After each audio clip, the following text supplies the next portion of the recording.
Hello everyone, welcome to Law of Assumption Coaching. I hope you guys are doing great and thank you so much for coming back here again. So आज मैं एक ऐसा common topic लेने वाली हूँ जो कई सारे डिफरेंट सब्सक्राइबर ने सेम ही क्वेश्चन अलग अलग सब्सक्राइबर ने पूछा है, फिर चाहे प्रतीक प्रोडक्शन हो, चाहे फिर अनिरव हो और जीके ब्रदर्स हो, ये सब ने एक ही क्वेश्चन पूछा है, how to manifest your ex by using law of assumption. तो आज हम इसके बारे में बात करेंगे। But yes, before we get into the topic, आपको दो तीन खास बातें हैं जो इस बारे में आपको समझना बहुत ज़रूरी है। देखिए, कोई भी डिज़ायर, आपकी कोई भी डिज़ायर आप ही से शुरू होती है, ठीक है। तो पहले आप इस बात को समझिए कि वो डिज़ायर क्यों है आपके अंदर।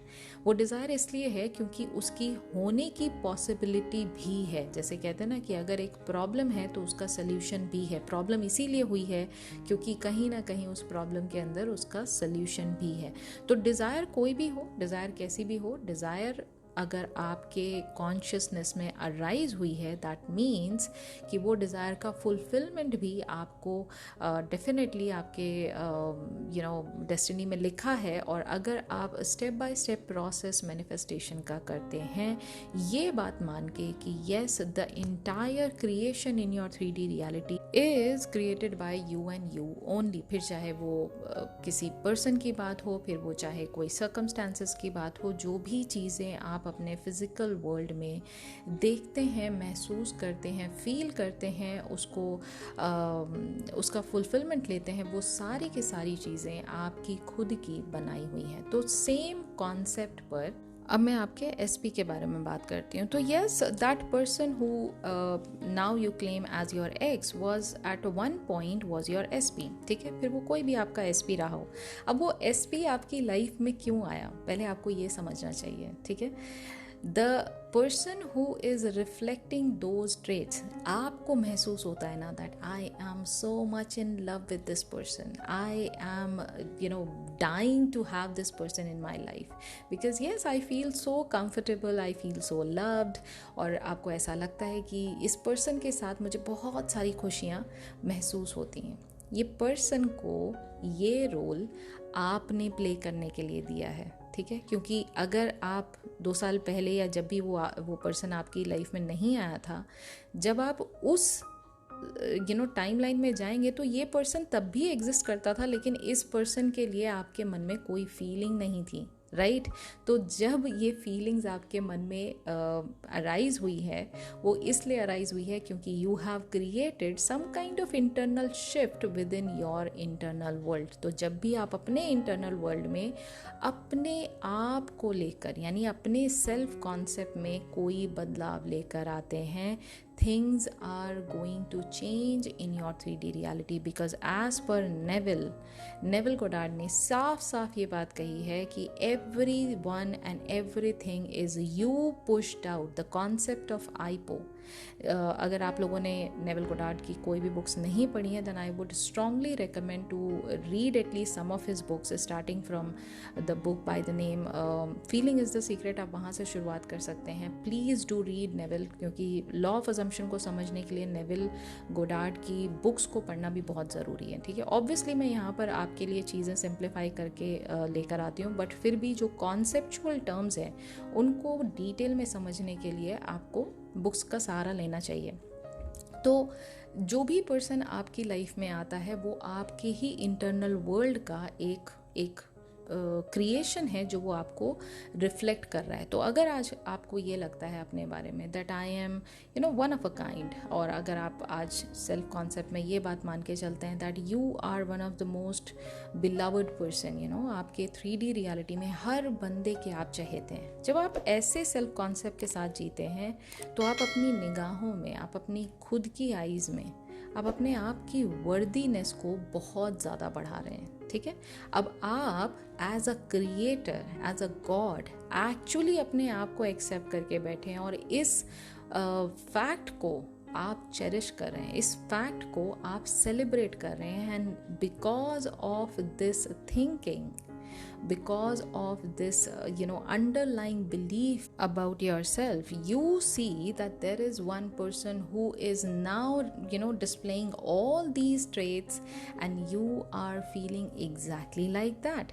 तो अब आप स्पेशल फील कर रहे हैं, अब आप बहुत ही ज़्यादा चहेता फील कर रहे हैं, बहुत ही ज़्यादा बिलव्ड फील कर रहे हैं because of this persons existence. But ये पर्सन को एग्जिस्ट कराया किसने, इस पर्सन को रोल किसने प्ले किया, ये आप ही ने प्ले कराया. ये आप ही का इंटरनल क्रिएशन है जो 3D के फॉर्म में, एक थर्ड पर्सन के फॉर्म में, ये जो फिजिकल एट्रीब्यूट्स में आपको ये पर्सन दिखाई दे रहा है, जो SP है आपका, वो डिस्प्ले कर रहा है. तो ठीक है, ये बात आपको क्लियर हो गई.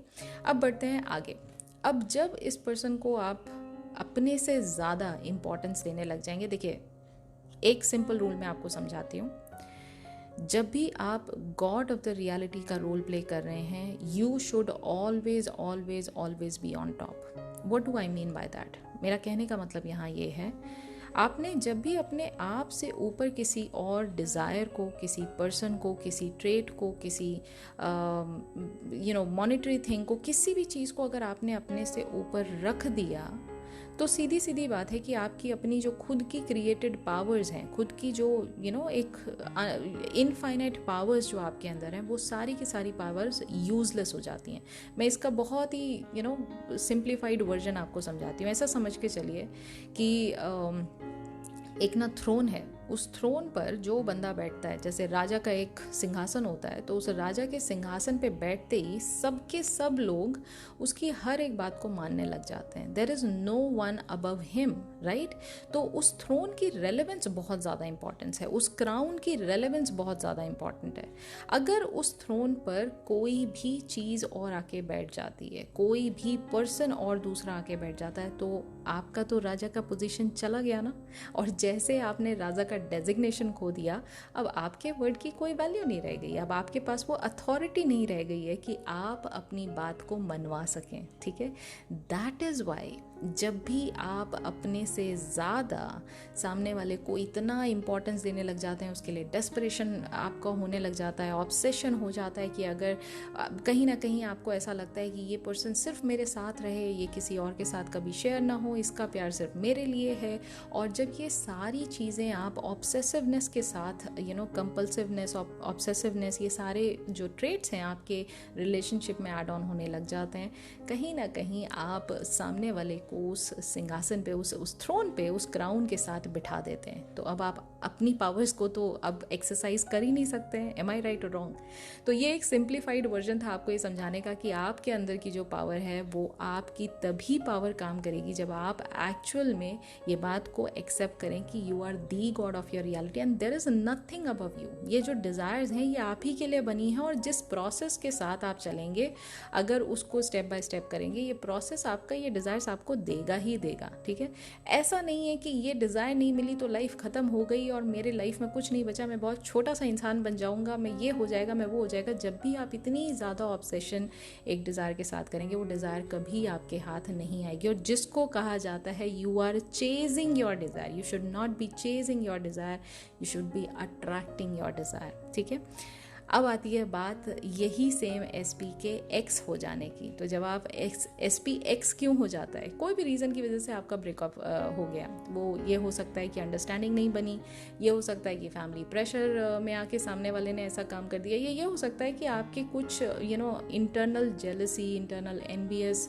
नेचर, या जो भी आपके एक डाउट्स एंड फियर्स थे जो कि आपने डिस्प्ले किया इस इमोशन के फॉर्म में, और सामने वाले पर्सन को समझ में नहीं आया, and that person wanted to have that kind of space from you. And yes, of course, unfortunately, the person says okay fine, बस मेरा हो गया, I don't want to be with you anymore, and that is why breakup होता है. अब बात आती है सबसे पहले ये बात को मानने की कि ये क्रिएशन भी आप ही का है. क्योंकि the first rule of law of assumption says that you are the creator of your reality. तो जब भी आप अपनी रियलिटी क्रिएशन की बात कर रहे हैं, तो उसमें अच्छा बुरा जो भी आपको दिखाई दे रहा है वो आपकी अपनी रियलिटी है, यानी आप ही का क्रिएशन है. तो अगर ये ब्रेकअप हुआ है तो ये ब्रेकअप भी आप ही का क्रिएशन है. अब ये ब्रेकअप होने के बाद आपको क्या करना करना है? जैसा मैंने पहले भी आपको स्टेप बाय स्टेप प्रोसेस समझाया है, इसमें भी यही करना है कि अब आपने ये डिसाइड कर लिया कि okay fine, you want this person in your life, ठीक है? अगर आपने ये डिसाइड कर लिया, now all you have to do is take a long deep breath, go back in that time. There are two ways of doing this. Number one is revision technique. ठीक है, मैं आपको यहाँ पर रिविजन टेक्निक के बारे में बता देती हूँ. रिविजन टेक्निक का मतलब ये है, जो इंसिडेंट्स आपकी लाइफ में हो चुका है लेकिन वो आपके आउटकम से मैच नहीं करता है, यानी जैसा आप चाहते थे वैसा नहीं हुआ है वो, तो आप अपने माइंड में उस सारे के सारे इवेंट को दोबारा से रिकॉल करिए, लेकिन जहाँ पर चीज़ें बिगड़ गईं उस सीन को कट करके वहाँ पर अपना जो आप आउटकम चाहते थे उस सीन को वहाँ पर पैचअप कर दीजिए. यानी मैं आपको एग्जांपल के तौर पे बताती हूँ.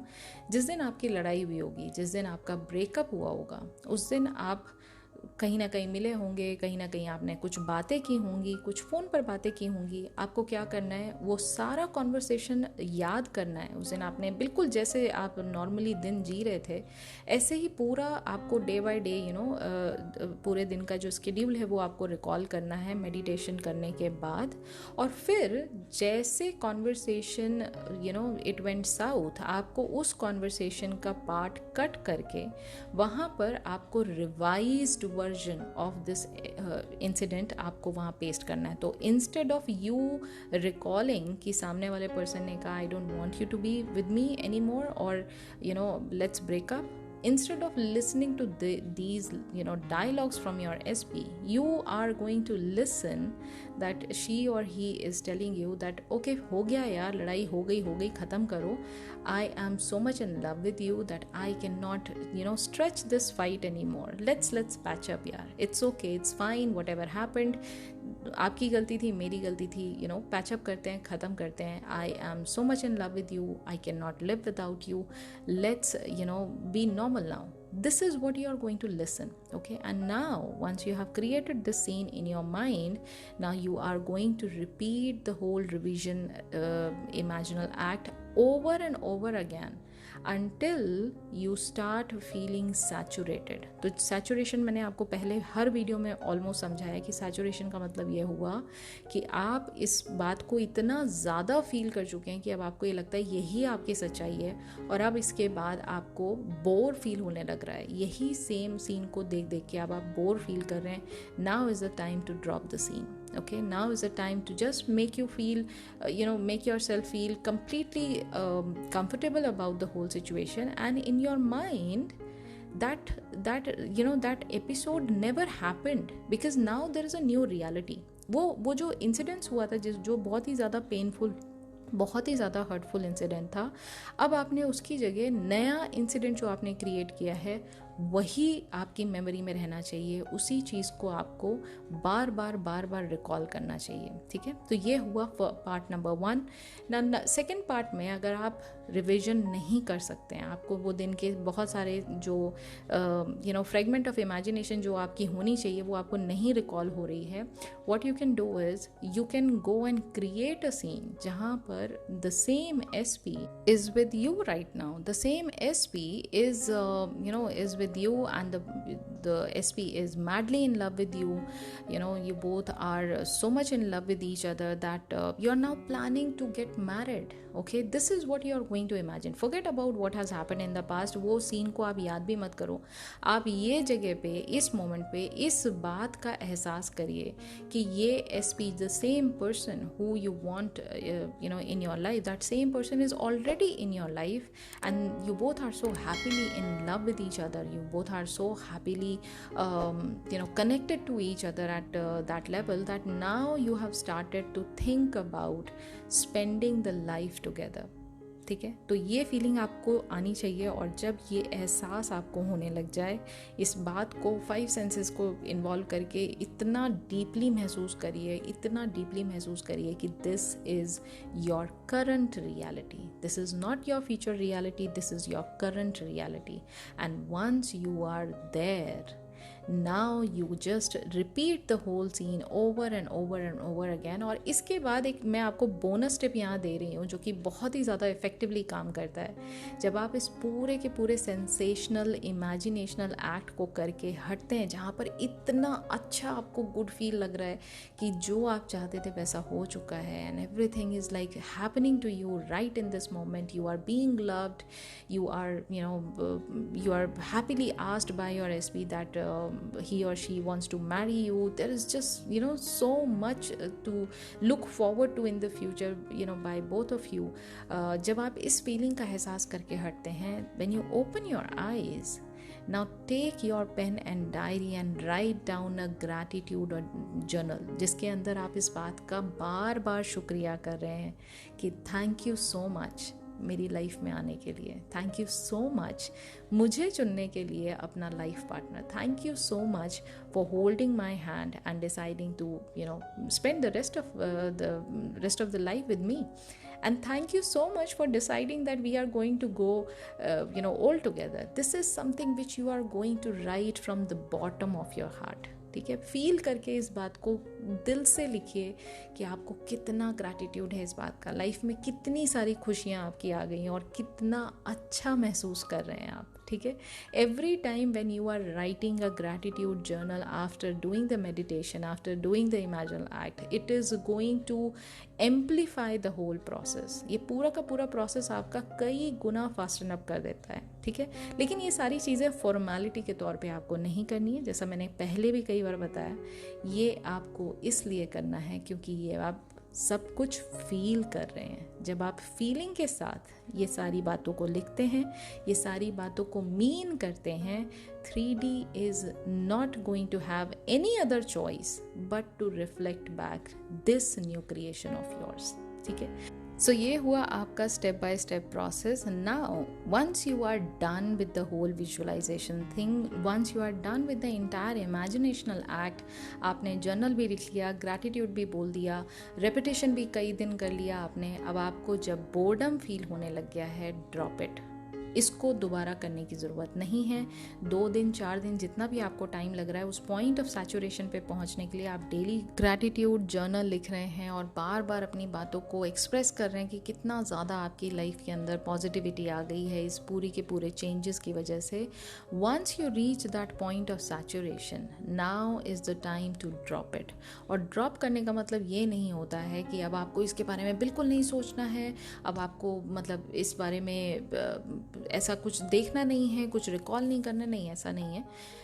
ड्रॉप करने के बाद आप इस पूरी स्वीट सी मेमोरी को, जैसे हमारे जो भी अच्छे रिलेशनशिप्स रहे हैं उसमें बहुत सारी स्वीट मेमोरीज हमने कलेक्ट करके अपने वॉल्ट में बंद करके रखी होती है, और जब भी हमारा मूड ख़राब होता है, हम कोई अच्छी मेमोरी को याद करना चाहते हैं, हम हमेशा उस एरा में जाते हैं, उस टाइम में जाते हैं, उस टाइम लाइन में जाते हैं और उस एक सिंगल मेमोरी को वापस से रिकॉल करते हैं और उस मेमोरी को वापस से रीलिव करते हैं, उस मेमोरी को वापस से जीते हैं। बिल्कुल यही काम आपको यहाँ भी करना है। It is a matter of your heart.